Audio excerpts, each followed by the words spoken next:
싱킹 브릿지 타임즈 2025년 2월 23일자를 진행하도록 하겠습니다.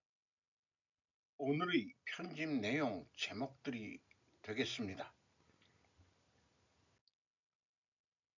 젤렌스키 전략 미스, 일경 6,600조 광물 노리는 트럼프.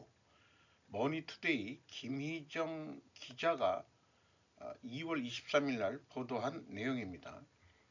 힘의 외교 무대된 종전 협정, 이런 세 번째 시리즈로 하는 모양인데요. 그 달러로 11조 5천억 달러, 상당 매장되어 있는 것을 트럼프가 노린다 이렇게 표현하고 있네요. 트럼프의 광물 채굴권 먼저 언급한 젤렌스키 전략 실수.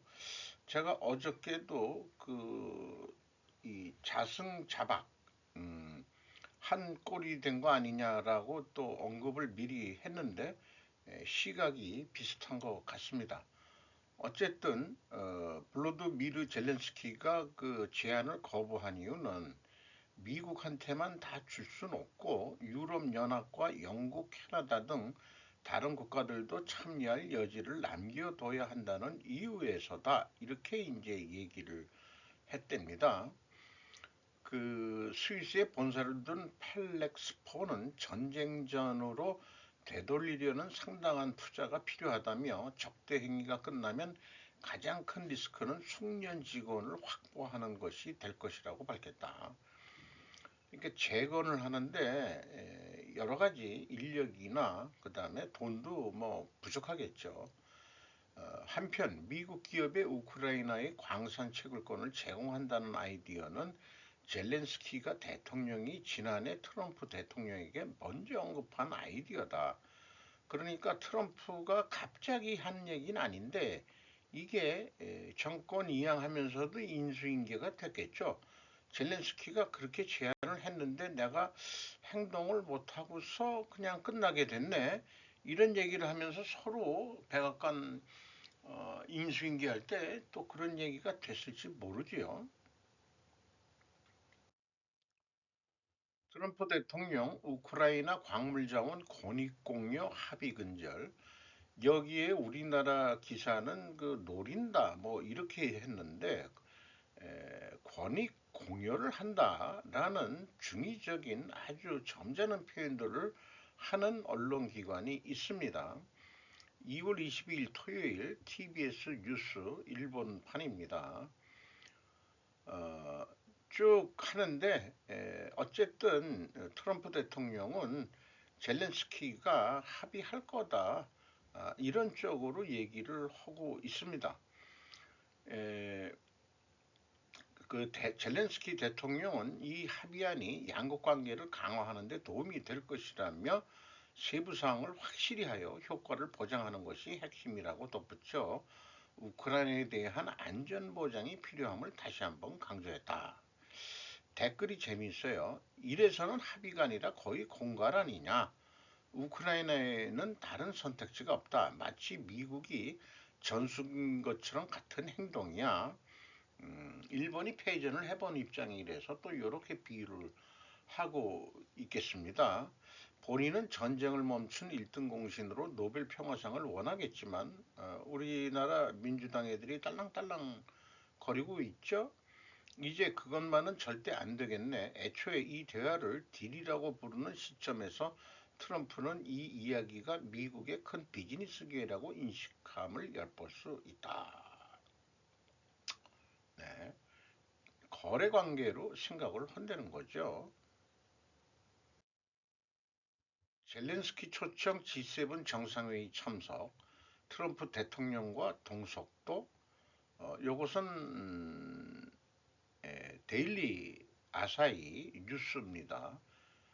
젤렌스키 대통령을 초대하여 G7 정상회의를 진행하는 방향으로 조율되고 있다.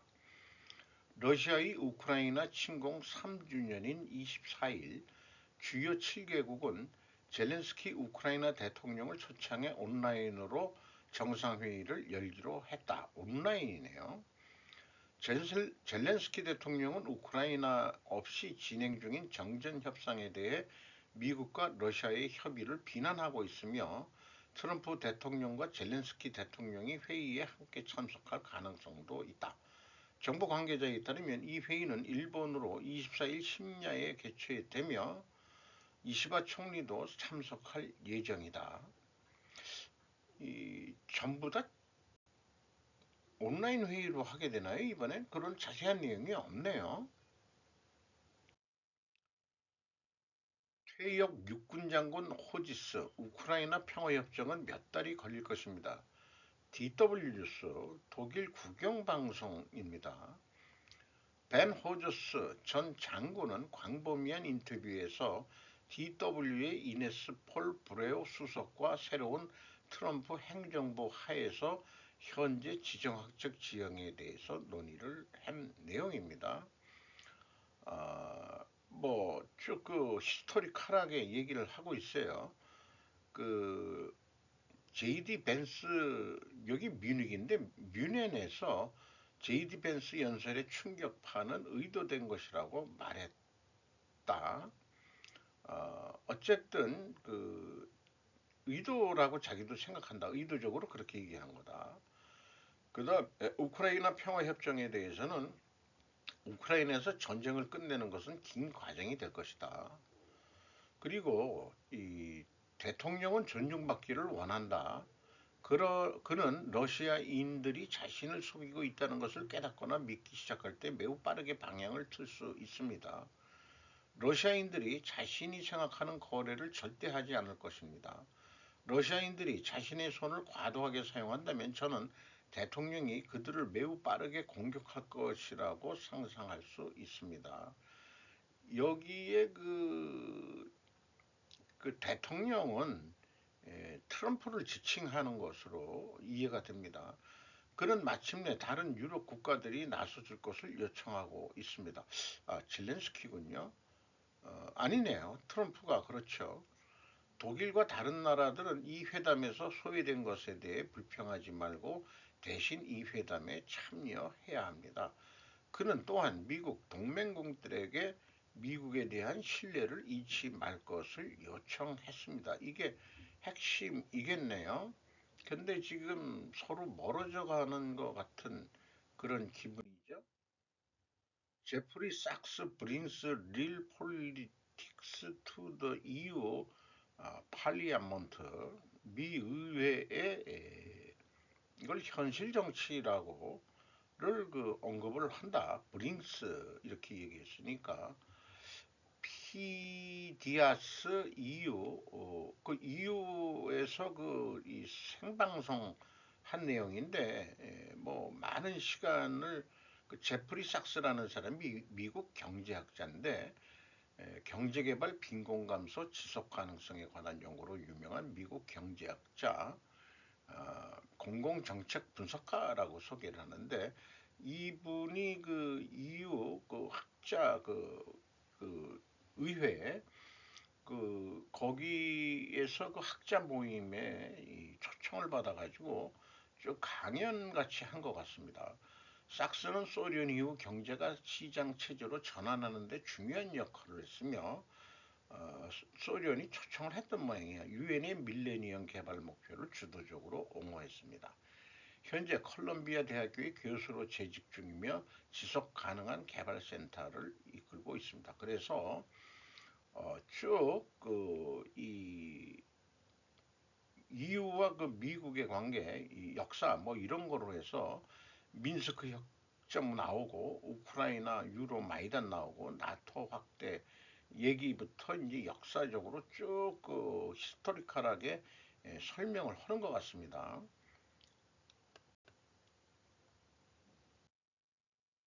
중동 중국 언급을 하고 유럽과 러시아 관계도 언급을 하고 결론적으로는 핵심적으로 눈에 띄는 게 나토 5% 방위비 지출을 해야 된다. 이런 얘기고요. 서양의 미래, 진정한 유럽 외교 정책을 달성하는 방법 이런 것까지 얘기를 하면서 핀란드화를 그 결론을 내고 있는 것 같습니다.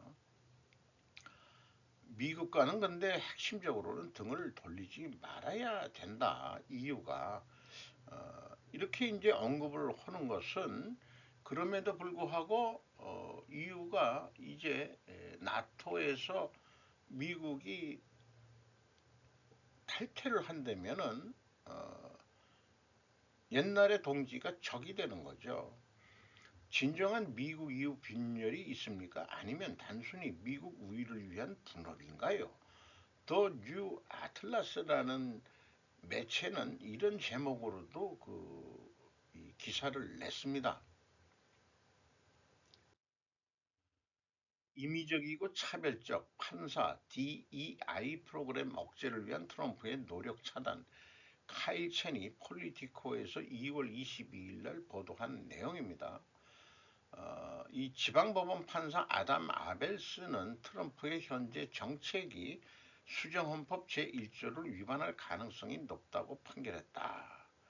그리고 이 정책들이 너무 모호하게 작성되어 있어 좀 문제가 있는 거다 이런 얘기고요. 아벨슨의 명령이 내려진 지 몇 분 만에 또 다른 연방 판사는 앨런 머스크의 정보 효율성 부서와 다른 정치적 임명자들이 민감한 재무부 데이터베이스에 접근하는 것을 금지하며 이들이 심각한 침해 위험에 처할 수 있다고 경고했다. 판사는 일부 연방 계약자들이 트럼프의 명령을 위반할 가능성을 피하기 위해 이 문제에 대해 지나치게 포괄적인 접근 방식을 취하고 있는 것으로 보인다고 말했다. 지나치게 포괄적인. 그러니까 구체적인 게 아니고 정책에 대해서 이 글쎄, 이거 너무한 거 아닙니까? 이런 식으로 하고 있다는 건데요. 이게 이 내용들을 쭉 보면은 무슨 프로그램 얘기가 나오고 뭐 하지만 데이터 접근 얘기가 나오고 이런 거 보면은 미국에서의 어떤 업무들이 일이라는 게 다 이제는 IT, 전기, 에, 정보기술 이런 거에 의해서 다 돌아가는데 도지가 만들어지자마자 그런 거에 데이터 접근을 하고 뭐 이런다는 얘기는 그 프로그램에 액세스 해가지고 뭐 검사할 수 있고 그런 뭔가 프로그램이 급하게 또 만들어졌다 이런 것도 좀 상상해 볼 수 있지 않을까 생각을. 도널드 트럼프에 대한 저스틴 트리도의 수상한 발언이 입소문을 타고 있습니다. 매트 스토펠라 버지 피드라고 2월 22일 보도를 했습니다. 포 네이션스 페이스 오프는 캐나다, 미국, 핀란드, 스웨덴 팀들이 참가하는 새로운 하키 토너먼트입니다. 올해 NHL 연례 올스타전을 대체했습니다. 이것은 그 그 스키가 아니고 하키죠. 캐나다 선수하고 미국 선수하고 거의 뭐 주먹 다짐하면서 싸우는 모양을 했는데 이 미국이 졌답니다. 그래서 저스틴 트루도가 You can't take our country and you can't take our game 이렇게 이제 메시지를 올렸다는데 저스틴 트루도의 트윗 우리나라를 빼앗을 수도 없고 우리 게임을 빼앗을 수도 없습니다. 2025년 2월 20일 이렇게 되는데 조회수가 900만 건, 댓글이 2만 1000건, 리트윗이 4만 4천 건, 좋아요가 27만 4천 건. 대단하군요. 캐나다인들은 그것을 좋아합니다. 사진 비율을 아주 재밌게 씁니다. 51번째 주 못 만들 것 같은데요. 한국에선 결혼 포기했던 30대 남자, 지루한 내 인생에 나타난 헝가리 여자와 한국을 떠났다. EBS 다큐멘터리입니다. 이 사람의 이름이 김성희 씨인데 나이가 꽤 젊은 것 같은데 꽤 좀 먹은 것 같아요. 헝가리에서 사실 결혼해서 월세 사는 사람도 굉장히 많거든요. 일단 집을 구해야 된다는 부담감이 현저하게 줄어요. 34살쯤에 결혼을 했는데 그때 만약 한국에 있었더라면 결혼을 못하지 않았을까 생각한다. 필요한 것을 대부분 나라에서 지원해 주기 때문에 제 생각에는 아이 키우는 환경은 헝가리가 한국보다 조금 더 좋은 것 같아요. 이렇게 이제 인터뷰를 한 건데 여성들이 육아휴직 제도로 여성 직업을 계속해서 유지할 수 있다. 이런 게 이제 강점인 거고요. 1차 세계대전 이후 경제적 상황에 따라 노동력이 필요했고 여성 노동력이 산업 현장에 투입되면 상황이 빠르게 변화했다. 되며 사회주의 시기에는 남녀 모두 직업을 갖는 것이 의무였기 때문에 고용률이 높았다. 헝가리 국내에서 적당한 일자리를 찾을 수 있다면은 헝가리 청년들은 외국으로 나가지 않을 것이다. 이게 이제 그 헝가리 도시가 아니고 이제 지방에 사는 사람들이거든요. 이 헝가리 그 부인이 한국에 왔었는지 어떻게 둘이 만났는지는 뭐 자세하게 안 나왔는데 일단 결혼을 해가지고 헝가리 가서 살면서 이제 한국 남자가 보통은 이제 그 외국 여자가 한국 남자하고 결혼해서 한국에 살아가지고 그 다음에 이제 뭐 한국 국적을 따고 그런 경우 있는데 이 경우는 이 사람이 뭐 한국 국적을 어떻게 할지 이런 거는 잘 모르겠습니다만은 어쨌든 이렇게 이제 서로 그만큼 그 헝가리도 이 여기 그 남동생인가 그 저기 그 아들이 있는데 헝가리에 일자리가 없어가지고 독일로 일자리 해가지고 1년에 뭐 한두 번 정도뿐이 찾아오질 못한다. 이런 얘기의 그 인터뷰 내용도 있습니다. 그러니까 헝가리 내에서는 그 인구가 늘어도 일자리가 그렇게 남자 청년들한테 그렇게 없다. 여성들은 있는지 모르겠는데 어쨌든 이 유튜브 가지고도 그 좀 뭐 조금 하고 있죠. 근데 뭐가 그 전문적으로 그 생활비를 버는 건지 저는 그게 매우 궁금하긴 합니다만은 어쨌든 이 국제 결혼들이 지금 상당히 많이 일어나는 것 같습니다. 유럽도 살기 깝깝해지고 그러니까 동양은 언제 쳐다나 봤겠어요? 소양 콧대 높은 여자들이. 근데 이제는 뭐 러시아 여자들 뭐 한국 오케이. 뭐 동남아는 더 말할 것도 없고 어, 살만하면은 아예 한국 와서도 살고 싶다.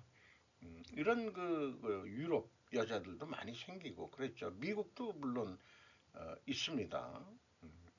또 우리나라는 여자들이 미국 남자하고 결혼해서 가서 사는 게 그동안에 많이 있었는데 역으로 거꾸로 그 미국 여자가 결혼해서 한국에 들어와서 사는 경우도 꽤 많아졌죠. 자관 다민족으로 가야 되겠죠. 어, 한민족이라는 것은 그 민족주의라는 게 결코 그 바람직하지는 않을 것 같습니다. 목루톡톡 좌파도 하는 문윤한 한 팀. 여기서 문윤하는 문재인, 윤석열, 한동훈이 세 사람이 한 팀이다라는 것을 계속 주장하고 있습니다. 국내 언론은 왜 헌재 TFT는 거의 언급하지 않는가? 앞서서 경향신문은 이거를 가짜 뉴스로 치부를 하고 있죠. 왜 문영배만 까는가? 우파 유튜브 대부분 태극기 부대다. 문영배 헌재소장이 언급한 TF팀에 대해 온 동네 방네 떠드는 게 좋을 듯하다. 사실 이런 게 있는지 몰랐어요. 마흔역 없이 헌법재판관 8인 체제 선고 채널A. 어쨌든 이것도 작은 승리이기는 하다.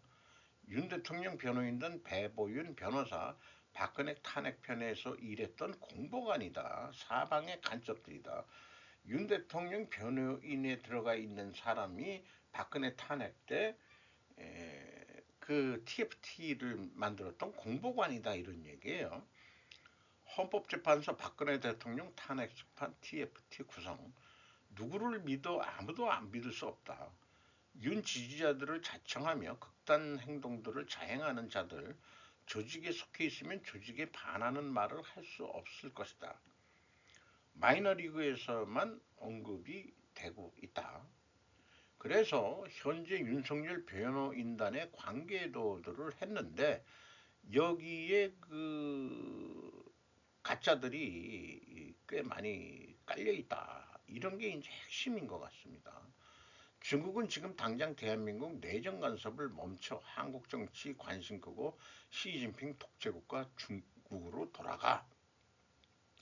윤 지지자들 이름으로 먹칠하려는 전술 공작이다. 어젠다 가르치기 똥땅치게 하고 있다. 더 불어민주당이 행정사법을 다 잡아먹으려 한다. 남발하는 악법발이 반대해야 한다. 노 반중 친미 이런 것까지 자기네들이 그 시위를 하려고 그랬는데 안 하는 이유는 그 극우 애들이 먼저 그 선방을 했다 이거죠. 어젠다 가로치기 해서 중국 대사관에 가서 캡틴 아메리카 복장 어쩌고 저쩌고 해서 이미지를 아주 흐리는 거죠. 그 친구는 뭐 체포돼 구속됐다고 하고 있죠. 중국 석국화 저지 위한 유엔사 개입 요청, 김정민 박사 심층 인터뷰. 유엔사라는 표현을 한 것은 미국이라고 그러면은 또 좌파애들이 껄쩍지근하니까 사실은 대한민국이 휴전 중이니까 유엔군의 그 평화유지군으로 들어와 있는 거죠. 그 대부분은 미군이지만은 대외적 정치 외교적인 표현으로는 유엔사 이렇게 표현을 하고 있네요. 민기훈 기자가 배달뉴스라는 데서 이름이 별로 없는 데입니다만은 윤 대통령 헌재 인민재판배우는 중국 공산당이라고까지 표현을 하고 있습니다. 헌재가 지금 인민재판을 하려고 한다. 그리고 이 뉴데일리 회사에 대해서 얘기하는데 인복일이라는 사람이 대표로 돼 있다. 이 얘기하면서 여기 정치적 성향은 우파고 친박근혜다. 이렇게 소개는 일단 하고 있습니다. 부정선거 음모론 한미 커넥션, 애니첸 한국보수주의 연합회장 인터뷰, 막대한 자금으로 트럼프 지지 세력의 로비, 윤 탄핵 막기 위해 미국 끌어들이려는 의도, 대한민국 공산화 위기라는 세계관에 빠진 듯, 뭘 얘기하려는 건지, 뭐 자관, 하나고 캡처를 해서 좀 가져왔고요. 쭉 이 논리 전개를 하는 거 보면은, 그 양분 분리해서 그 관리한다는 디바이드 컨커 전술을 그 지금 좌파 애들이 하는 것 같은데 에, 그렇게 되면은 그 하기 위해서 그 반중 친미로 위장해서 지금 하고 있다. 그 원인 과정은 친중으로 소국화를 하려는 게 목적이기 때문이다. 이게 만약에 원인 과정이 진짜라면은 필연적으로 존재할 다른 결과는 무엇인가? 이게 이제 생각을 좀 해봐야 됩니다. 그냥 여러 가지 나온 사건을 그냥 상관관계 추론으로 예측하기보다는 이걸 원인으로 보고 친중으로 소극화하려는 의도가 지금 그 있다고 하는 것이 한다면은 정치적으로 어떻게 좀 풀어가려는 거냐. 그러니까 흥묘백묘도 좋고 정치도 흥묘백묘도 좋고 어떤 놈이 대통령이 되더라도 친중 정치인이면 된다는 것이 이게 필연적으로 존재할 다른 결과였다. 이렇게 된다 이게. 이것을 우리는 막아야 된다고 생각을 합니다. 아시아에서 유일하게 트럼프를 만날 수 있는 사람은 아에바 JC팩 회장이다. 일본. 뭐 다들 뭐 이제 트럼프 취임식에 가서 뭐 어쩌고 생색을 내려고 그랬지만 다 밖에서 들러리 구경하는 수준뿐이는 안 되는 거다 이런 얘기죠. 김정민 박사는 정보력이 분석력이 강하다고 자부합니다. 자기가.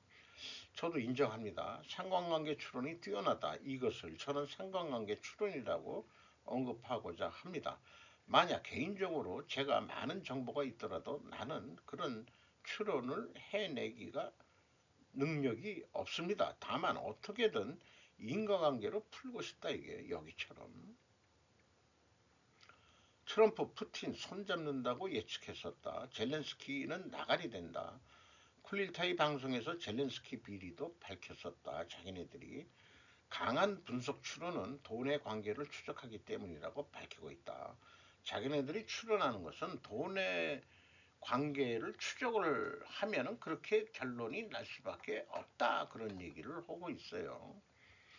그렇게 되다 보니까 저도 그건 공감하는 게 있는데 산업자본주의에서 금융자본주의 시대로 지금 세계는 어떻게 재편되고 있는 것 같다. 그들이 만든 시나리오 이거야말로 그 빅스테이트라고 그림자 정부론 이런 데에서 많이 나오는 얘기이긴 합니다. 한국에 대한 휴민트 조직이 미국이 한국에 대한 휴민트 조직이 직접 한국의 정치를 분석하고 있다. 미국은 직접 하지 누구 뭐 한국 누구한테 뭐 얘기하지는 않을 거다. 왜냐? 그 CIA라든지 무슨 다른 영화를 보면 다른 나라에 가서 미국이 그렇게 공작을 많이 하는데 한국만 안 한다? 말이 안 된다 이거죠. 한국에도 분명히 정보 조직이 돌아가서 그게 민주당이 대통령이 됐든 공화당이 대통령이 됐든 미국의 그 CIA 이런 조직들은 충분히 그 정보 활동을 지금 하면서 하고 있을 거다 그런 얘기죠. 그래서 그거하고 연관될 수도 있는 얘기지만 지금까지 드라마 클래스 오브 나인이라는 거를 보게 됩니다. FBI가 범죄율 제로를 위해 전 국민을 24시간 감시하면 벌어지는 일. 김유한 무비 유튜버가 아, 소개한 내용입니다. 우라는 여성 그 FBI 직원이 있는데 그의 데이터베이스는 모든 수사 자료를 모은 도서관이다. 그 안에서 원하는 정보를 찾는 건 온전히 인간의 몫이다.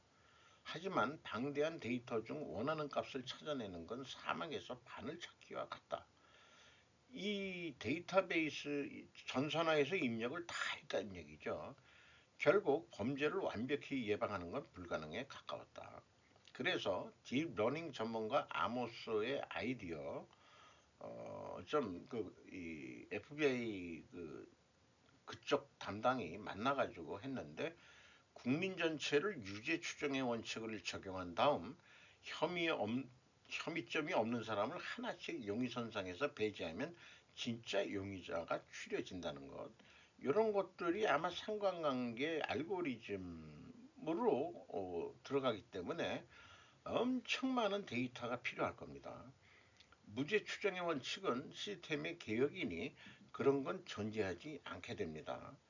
코딩이 학습하고 적응하는 과정이 진행되고 딥러닝 형사는 인간의 고질적 문제인 편견과 고정관념에 서로 사로잡히지 않게 된다는 점이 강조됩니다. 그래서 한번 이렇게 만들었는데 첫 실험을 좀 실험하는 그 수사에 적용을 했는데 몇 분 안에 용의자를 찾아내 가지고 이 성과를 냅니다. 결과는 AI 시스템은 요원들을 그저 정보 수집가로 여기게 됩니다. 우어 데이터베이스 만들었던 그 여주인공 중에 하나는 내가 만든 이 시스템은 더 나은 결과를 만들도록 하는 것이지 그들을 대체하려던 게 아니야.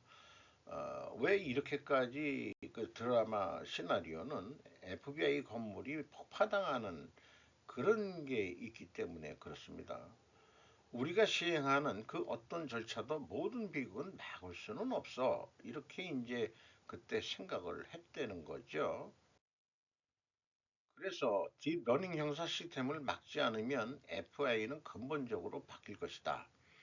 그러나 실험 성공 사례로 공식 설치 운영된다. 다만 전제 조건은 제외 대상자들이 있는데 절대 용의자로 간주해서는 안 되는 사람들을 알고리즘에 전반적으로 시행할 때 이거를 넣었다 이게 누구냐? 정보원, 외교관, 의회 의원들, 대통령. 애초에 설계된 전제는 공평하게 전 국민을 용의자로 간주한다는 것이었지만 정치적 입김이 작용해서 FBI에서 그 프로그램을 돌리게 됐다. 실행 후 FBI는 부패, 사기, 횡령을 행하던 화이트 칼라 범죄와의 전쟁을 선포했다. 이게 의미가 있죠. 지금 그 트럼프 정부의 그 도지가 하는 것도 요거하고 약간 비유해서 생각해 볼 수 있겠습니다. 그러나 AI 수사 제도는 해마다 논란의 중심에 섰기 때문에 일종의 감시국가에 반대하는 대규모 시위가 벌어집니다. 여러 류의 영화들이 있었죠. 마이너리티인가 뭐 이런 것도 있었고 우호의 우려대로 FBI의 요원들은 시스템의 소모품으로 전락하게 된다. 처음에 찬성했던 포엣이라는 여주인공이고요. 반대했던 우호라는 그 데이터베이스 만든 여직원인데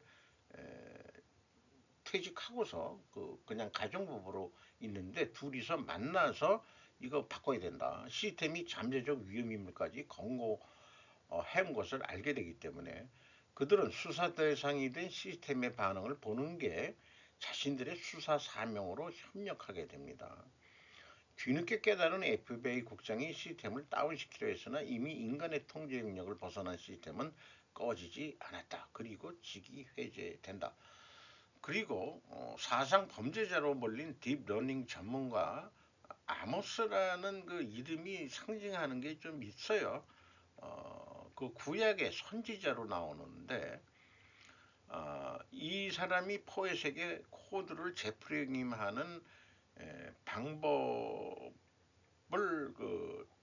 USB 키 같은 거를 넘겨주고 FBI에 의해 사살됩니다.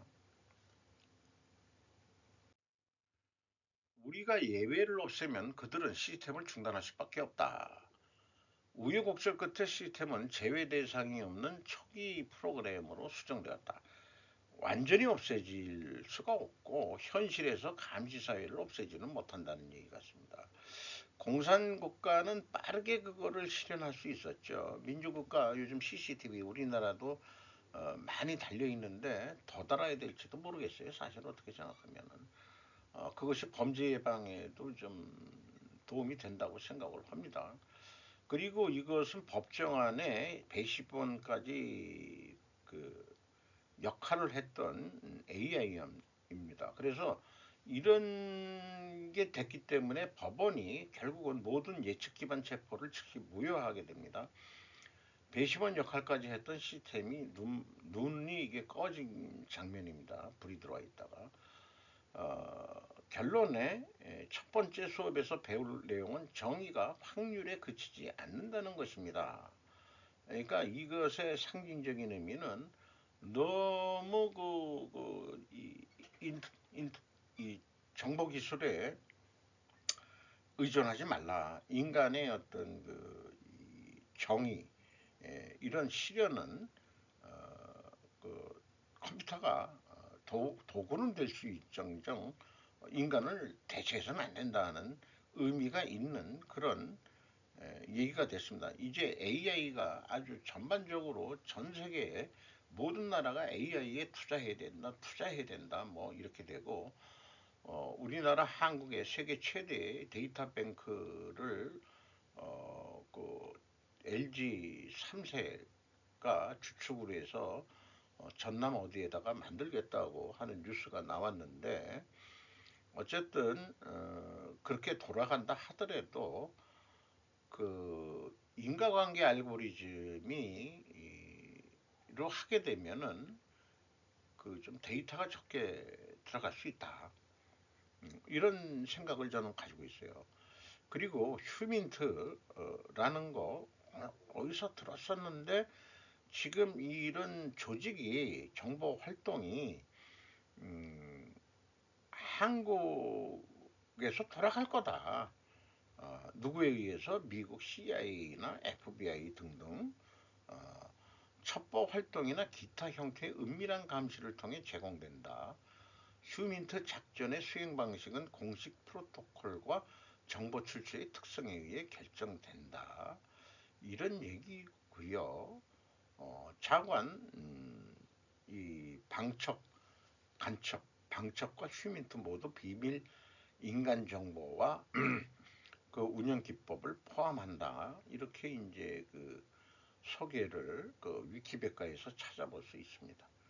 어, 우리나라에 대한 어떤 그 휴민트가 미국에서 지금 어떻게 작동하고 있는지 알려진 바 없지만은 최근에 보아에서 적극적으로 중국한테 적극적으로 한국이 대응해야 된다라는 메시지를 던지고 있죠. 헌재 결정 나든지 말든지 해도 너무한 국회와 정부의 헌재 무시. 윤호우 기자가 경향신문에서 2월 23일 보도를 했습니다. 위헌 헌법 불이치 결정 후 대체 입법 등 후속 조치 사실상 방치. 2월 17일에는 무려 40여 명의 여당 의원이 헌재를 방문해 탄핵 심판 중인 윤 대통령에게 방어권을 보장하라고 촉구했다. 차기 대권 주자로 거론되는 오세훈 서울시장은 지난 2월 19일 서울시의회 시청 질문에서 헌재에 굉장한 특정 정치 성향을 가진 재판관이 재판을 진행한다며 특정 재판관에게 화살을 겨누었다. 헌재를 흔들려는 시도는 정치권만이 아니다. 구구 군중이 헌법 재판관의 개인적 성향까지 문제 삼고 있다. 문 권한대행의 SNS 행적을 뒤져 문제를 제기했고 이런 여기도 가짜뉴스라고 계속 얘기를 하고 있네요. 우리나라 언론은 헌법연구 TF팀이 거기에 중국 애들이 화교 애들이 들어가 있다. 이것은 객관적인 사실일 것 같기는 한데 이걸 다 가짜 뉴스로 왜 몰려오는 뭐가 뜨끔한 게 있는 다 우리 언론들이 여기에 다 편중돼 있어요. 문 권한대행의 자택 앞에서 시위를 벌이는 군중도 생겼다. 뭐 잘못됐으면은 국회 가서도 떠들듯이 헌법은 무슨 저기 그 치외법권지대가 아니지 않습니까? 헌법 기관이란 것도 자기네들이 그러니까 스킨 인 더 게임 해서 가죽 뺏기는 그런 것도 소개를 한 적이 있죠. 온라인의 특정 헌법연구관이 중국인 아니냐는 가짜 소문까지 퍼졌다. 헌법 불이치 17건 사후 조치 안에 헌재 결정이야 나든지 말든지 정지현 위원장은 헌법재판관 개인의 히스토리를 뒤지고 신상에 위협을 가하는 것은 헌재의 독립성을 훼손하는 행위. 그런 행위를 안 당해야지 이 사람들아. 헌재는 헌법의 정신이 살아 움직이도록 하는 실질적인 기관이자 민주화운동 이후 1987년 헌법이 맞는 최고의 발명品이라고 평가했다. 권위를 인정받으려면 정치적으로 그 중도에 서야지. 에, 글쎄요, 그것도 쉽지는 않겠습니다만은, 네. 47년 뒤 대한민국 경제 성장 멈추고 빚더미 7천조, 세금 지역 돌입, 김지원, JIBS 어딘가에 있더니 제주방송의 약자인 것 같습니다. GDP 0.3%, 국가 채무 173%, 한국 경제 추락이 시작됐다. 1957년 국민연금 완전바닥, 노후 파산 시대 진입하나 세수는 줄고 지출은 급증하는 구조 속에서 정부의 부담은 감당할 수 없는 수준으로 치솟고 있습니다. 노동인구는 절반으로 뚝 줄어 경제 성장의 종말이 점점 현실로 다가오고 있다는 경고가 나옵니다. 23일 국회 예산정책처가 발간한 2025년에서 2072년 장기 재정 전망 보고서에 따르면 2025년 2.2%였던 실질 GDP 성장률은 2072년까지 0.3%까지 급락할 것으로 예상된다. 전문가들은 생산 연령 인구 감소와 투자 둔화를 주요 원인으로 보고 있다. 생산 연령 인구 감소. 2025년 3,591만 명이었던 생산 연령 인구는 2072년 1,658만 명으로 반토막 날 것이다. 특히 공적연금과 복지 지출이 기하급수적으로 늘어나며 정부 재정 부담이 폭증할 것으로 예상됐습니다. 정부 수입은 GDP 대비 22% 줄어들지만 지출은 GDP 대비 33.6%로 증가하면서 매년 막대한 재정 적자가 발생할 것으로 보인다. 결국 2057년 국민연금 고갈, 연금 없는 노후 이런 공포를 제공하고 있고 세금 지역 해결 없나라고 하고 있습니다. 국회 예산처가 뭐 객관적으로 자기네들이 어떻게 했는지 모르지만은 우리나라 그 재정에 대한 거니까 그 나름대로 뭐 경제 연구기관들이 많은데 다른 뉴스도 한번 어떻게 나오는지 조금 봐야 되겠죠. 인구 감소를 기정사실로 보고서 생산 연령 감소가 되더라도 경제를 더 올릴 수 있는 그런 거를 그 좀 생각해 내야 될 것 같은데 진단 분석만 하지 대안에 대해서는 제시 못하는 게 우리나라 이 국회 예산처의 수준일 것 같습니다. 이상 마치도록 하겠습니다.